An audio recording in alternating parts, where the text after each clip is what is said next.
रखा जब मेरे नबी ने दुनिया में कदम तो पत्थर तक कलिमा पढ़कर मुसलमान हो गए। प्यारे नाजरीन, हजरत आमिना रजी अल्लाह ताला अन्हा फरमाती हैं कि जब मेरा बच्चा मेरे पेट में था तो मुझे बड़ी अजीब अजीब चीजें नजर आती थीं। अगर मैं घर से बाहर निकलती तो एक बादल का साया मेरे ऊपर आ जाता और मुझे धूप बिल्कुल महसूस न होती। अगर मैं पानी भरने के लिए जमजम के कुएं की तरफ जाती तो रास्ते के पेड़ अपनी टहनियां मेरे सामने झुका देते, जैसे मुझे सलाम कर रहे हों। मैं हैरान होती कि ये सब सिर्फ मेरे साथ ही क्यों हो रहा है।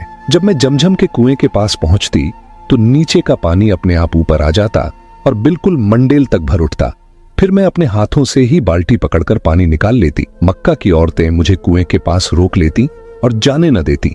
वो कहती, ए आमिना, तुम थोड़ी देर और यहीं खड़ी रहो, वरना तुम्हारे जाने से पानी वापस नीचे चला जाएगा और हमें पानी भरने में बहुत मुश्किल होगी। इसी तरह हजरत आमिना रजी अल्लाह ताला अन्हा फरमाती है कि मैं सुना करती थी कि जब बच्चा पेट में होता है तो मां को बहुत तकलीफें झेलनी पड़ती हैं।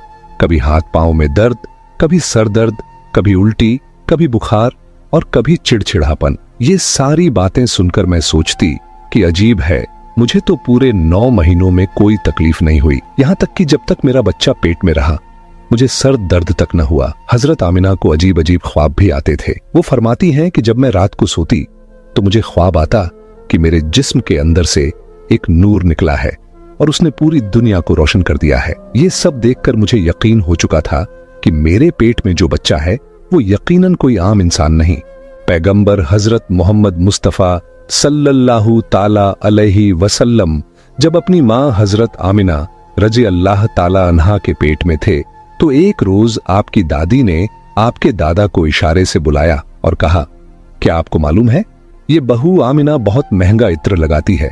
मैं तो परेशान हो चुकी हूँ, आप जरा आमिना से इस बारे में पूछिए। ये सुनकर आपके दादा ने कहा, इस बारे में तू ही पूछ लेती, तूने क्यों नहीं पूछा? तो आपकी दादी ने कहा, मैंने कई मर्तबा कोशिश की, लेकिन जब भी मैं आमिना के सामने जाती हूँ तो उसका नूरानी चेहरा देखकर खामोश हो जाती हूँ। आमिना के चेहरे पर इतनी चमक आ गई है कि मैं कुछ पूछ ही नहीं पाती, आप ही जाकर पूछ लीजिए। ये सुनकर आपके दादा ने कहा, तू औरत जात है, घर में रहती है, लेकिन मैं मर्द हूँ, घर से बाहर निकलता हूँ। जो भी मुझसे मिलता है पूछता है, ऐ अब्दुल मुत्तलिब, तुम्हारे घर से इतनी इत्र की खुशबू कहाँ से आती है? और हाँ, एक अजीब बात यह है कि इत्र की खुशबू वहीं से आती है जहां आमिना जाती है।